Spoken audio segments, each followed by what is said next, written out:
Alright, hello gamers. I realize it's been a very long time, a couple weeks or more since I've done a pickup video, and I've got a lot of stuff that's been backing up since July, from garage sales, and pawn shop pickups, and a few games I've just picked up along the way, online or whatever. So it is time to go through them, and we're going to fire through what I picked up recently, and look at what I've got. So we're going to start things off with an online order. I know as a collector, the thrill of it for me is going out and finding games in the wild. Every once in a while, though, I will look online, and I bought these games from Video Game Experiment. He's somebody I met through YouTube. He also goes by Video Game Experiment on YouTube. Check out his channel if you want. Or if you're looking for games and you want to buy them online cheap and get free shipping, go to videogameexperiment.com. He also does like consignments, like a game finder thing. But anyway, I bought some games from the website. We'll start things off with Puzzle Bobble Mini, which is for the Neo Geo Pocket Color. Very good game if you ever played Bubble Bobble or Puzzle Bobble or any of those games. It's a portable version in the series and it's very fun. And then I've had a 3DO and I picked up some 3DO games a few months back, and it really opened my eyes to the system and made me realize what it was capable of. So on videogameexperiments.com they had a few 3DO games that have been out there for a while. I don't know the prices of all of these offhand. It's been a while, but I think they were all average like $5, so I picked a bunch of them up. Anyway, let's go through them here. Blade Force. Alone in the Dark 2, which after I got this and bought it and played it, I realized that this was the very first game I had played on the PlayStation. I don't have fond memories of it, but it's nice to finally know what game that was. Icebreaker, which is sort of a puzzle type game. I played a little bit of it. I didn't enjoy the bit I played, but, you know, typical of 3DO. Most games aren't great. Shanghai Triple Threat. Again, not a great game. Siberia, which is a shooting game, of course.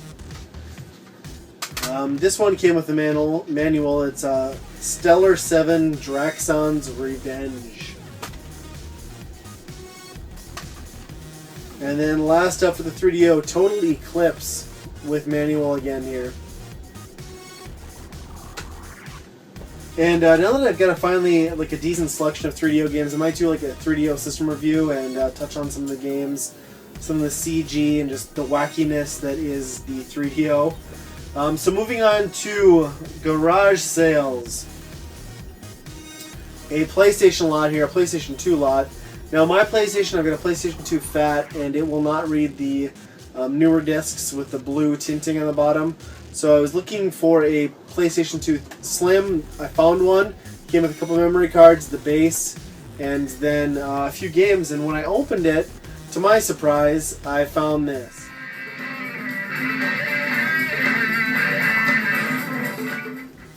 So yeah, I got some bonus porn with my PlayStation 2. Not expected, but hilarious. I laughed my ass off when I opened it up and saw that. Thank God I bought it, not some kid, right? But for $10, I get the system, a couple memory cards. There is a controller and all the hookups. I'm not going to show you guys that. You know what they look like. And I also picked up these games, ATV 2, Max Payne 2, Greatest Hits version of the original Max Payne. And this is an iToy game, and there wasn't an iToy game there, but it's Anti-Grav. So yeah, for that, all of that for $10, I really couldn't complain. Now, I also picked up some NES games recently. I bought these at the used video game store in town. We'll start off with the Comerica game here, The Ultimate Stuntman, featuring artwork that clearly does not resemble Dolph Lundgren whatsoever, even though the game's protagonist has brown hair and looks nothing like this. Yeah, so, who is the most underrated actor of all time? It's Dolph Lundgren. Correct. Why? Well, because of his spiky hair, Yeah. his ice-cold demeanor, and his big muscles. Absolutely. Okay, all right. Taboo, The Sixth Sense, which I question as to whether or not this is a game at all. It's produced by Rare, though. Not typical of their quality of game, I'll tell you that much.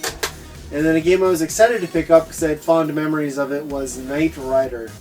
And I don't know why I thought this game was so great as a kid. It's not good, really, at all. It's a pretty bland game. I was very disappointed to play this again. It did not live up to my childhood memories, that's for sure. And let's move on to some NES accessories. I picked these up at the Retro Game Store in town too. A couple of odd controllers. We have the Quick Shot controller here. This is got like a controller pad in the center and these weird D-pad buttons, which kind of make you have to play it two-hand, all cramped. And I just don't see a use for this. I've tried playing a few games with it, and the control is terrible. What really kills me is it's got a quality control past on the back there, and I don't believe they actually had a quality control. I think they just slapped that sticker on there. Because had there been a quality control at Quick Shot, they would have picked this up, looked at it, said, well, this is complete shit, and thrown it in the trash.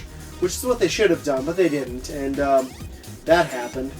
And then another Quick Shot controller here is this little gem for the NES. If you've ever wanted to have an NES controller that felt like you were playing or riding your dirt bike, this is it. Not only does it not feel comfortable, but it makes you look like a complete douche. So if that's something you're into, check this one out. And at Pawn America, my favorite pawn shop in town, I had gone through and I found a copy of the Orange Box, which is a pretty sought-after game for the PlayStation 3. They were selling it for $8. Goes for much, much more than that. So I bought it, drove down the street, and traded it at the Retro Game Store in my area, and I used that $8 to trade in for $17 in credit, and I picked up a couple really good games. Gun.Smoke from Capcom for the original NES. Awesome, awesome game. Really like playing that again. And then I grabbed one Dreamcast game with that too. Extreme Sports. From what I understand, it's kind of a compilation of games, hang gliding, snowboarding, ATV, all rolled into one. And I haven't got a chance to play this. It looks really cool though from the videos I've seen. So now let's move on to garage sale finds. To be honest, it's been so long I don't remember what game came from where. I know I've traded some games off in the meantime too since I've gotten these, but we'll start off with Beauty and the Beast for the Game Boy Color. I was really excited to play this one because I like the Disney tie-in games. I'm kind of a sucker for them until I read the smaller text under the game's main title, A Board Game Adventure. So I have very, very low expectation for this one. A garage sale that my wife had gone to and then got back to the car and told me, hey, they have some games, check them out. Everything you're going to see here I paid $1 for. No More Heroes for the Wii. This is a game I've been wanting for a while, and for $1 I would definitely pick it up. Dark Cloud for the PlayStation 2. I hear really good things about this one. Have not played it at all. For the original Xbox, Doom 3. I don't think I ever played this one, but I do have the BFG edition for the Xbox 360, and it's a great game. And then last up, the best find for $1, obviously, is the Orange Box. For the Xbox 360, I already own the PlayStation version. I've heard this version is better. There's less frame rate issues, and it's got a great collection of games. You know, Half-Life 2, Episode 1 and 2 for Half-Life 2, Portal, and Team Fortress 2.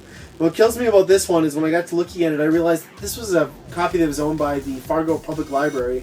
So I believe someone stole this from the Fargo Public Library because it's got stickers and markings all over it, disc case, manual, and it just kills me. I'm going to keep it because I want to play it for the Xbox 360 and compare it to my PS3 version, and it's a great game. So if you find it, pick it up. At $1 though, it's a steal. That game goes for like $30 easily still today. And a couple last random pickups. I believe I got these both at garage sales. I cannot remember though. I don't think I paid more than $2 for either one. SSX Tricky for the GameCube. One of my favorite games of all time. Great pick up and play, snowboarding action. And then one last GameCube game, 007. It's in pretty terrible condition case-wise, but the disc is there. So yeah, that is it. I know it's been a while since I've gone through some pickups. Try to get through those as fast as I can. Hopefully you guys enjoyed this. I got a bunch of stuff I got to get through yet. Some more things I picked up recently. So I will be back soon with some more video game pickups. As always, thanks for watching.